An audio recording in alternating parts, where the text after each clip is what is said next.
Assalamualaikum warahmatullahi wabarakatuh. Pada kesempatan kali ini, kita akan melanjutkan bahasan peluang suatu kejadian. Nah, kalau dalam video kemarin kita sudah membahas tentang ruang sampel, frekuensi relatif, kemudian peluang suatu kejadian beserta contohnya.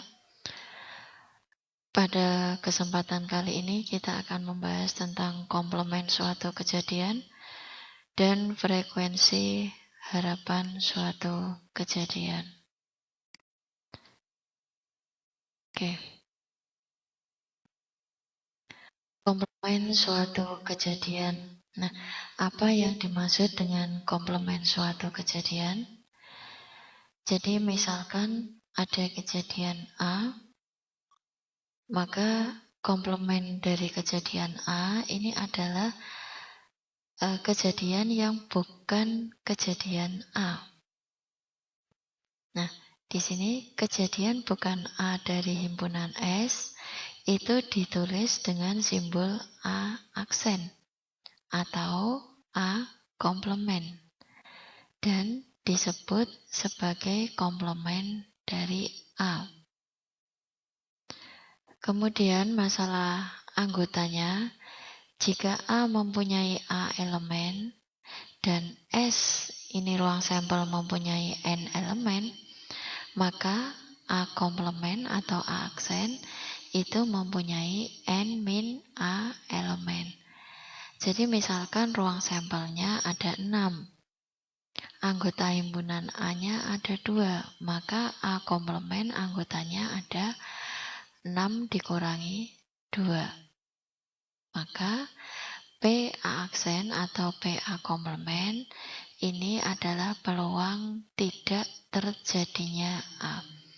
Jadi kalau terjadinya A itu adalah PA, maka PA aksen atau PA komplement itu peluang tidak terjadinya A. Nah, dirumuskan bahwa PA komplement ini adalah 1 dikurangi peluang A. Kita lihat contohnya. Contoh yang pertama, sebuah dadu dilemparkan sekali.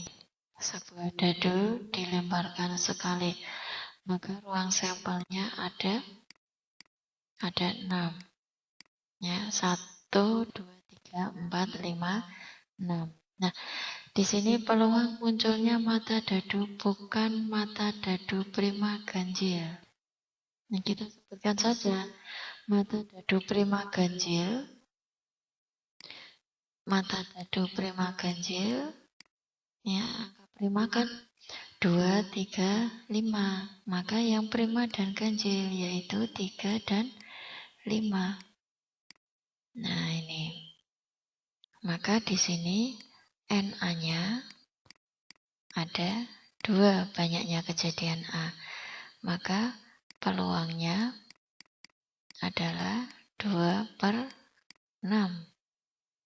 Jadi peluang munculnya mata dadu bukan mata dadu prima ganjil atau PA aksen, PA komplement juga boleh, 1 dikurangi 2/6 atau 4/6.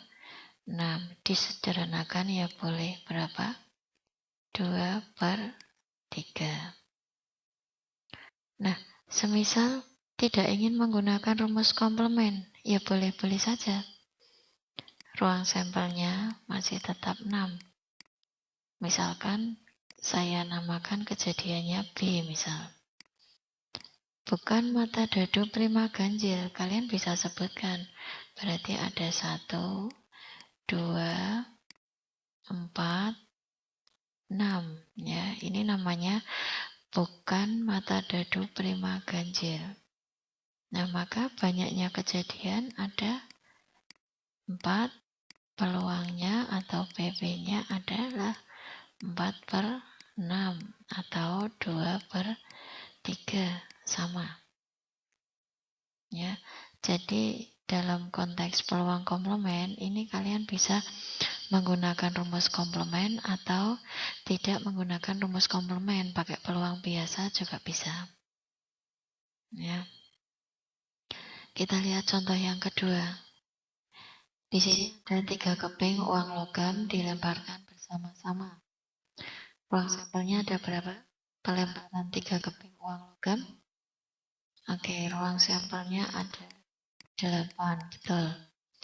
Yang ditanyakan adalah berapa peluang muncul ketiga mata uang. Sekurang-kurangnya ada 1 gambar. Sekurang-kurangnya ada 1 gambar. Berarti minimal ada 1 gambar. Ya, kita lihat dulu ruang sampelnya. Minimal ada 1 gambar. Ya, berarti kalau 1 gambar ini 1 gambar. 1, ini 1 gambar. Karena minimal ada 1 gambar, maka 2 gambar juga boleh.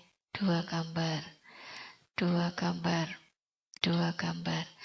3 gambar juga boleh.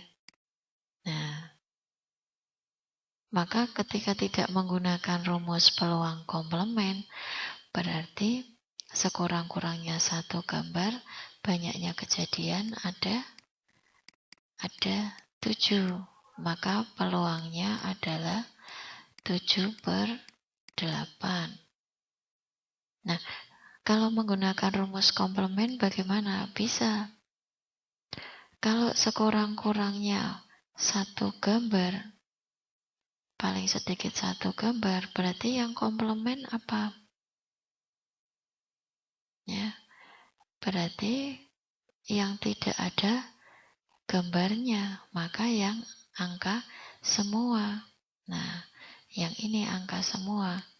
Saya misalkan kejadiannya B, angka semua. Maka NB-nya ada 1.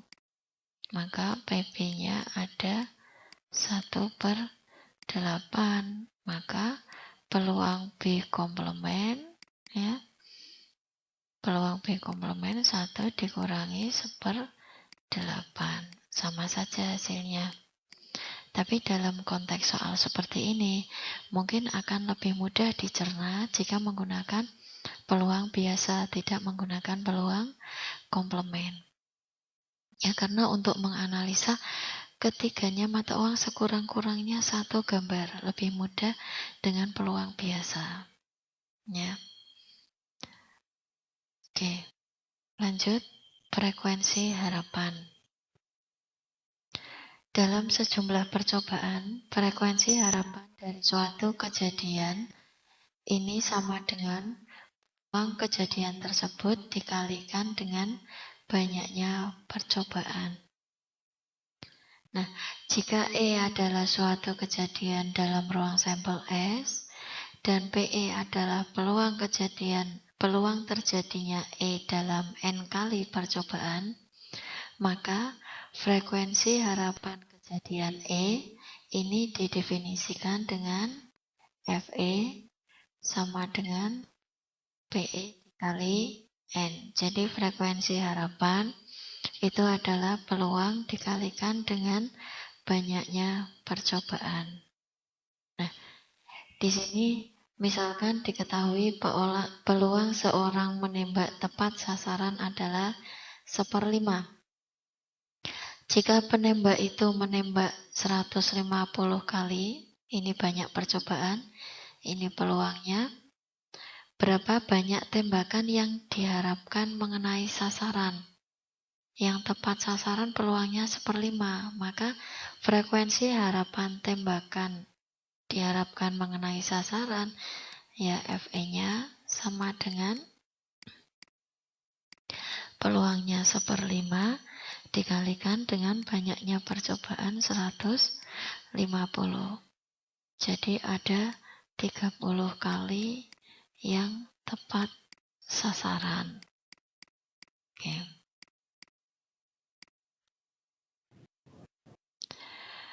Baik, ya, saya kira itu saja bahasan mengenai komplement kejadian dan frekuensi harapan. Sekian, terima kasih, selamat belajar. Assalamualaikum warahmatullahi wabarakatuh.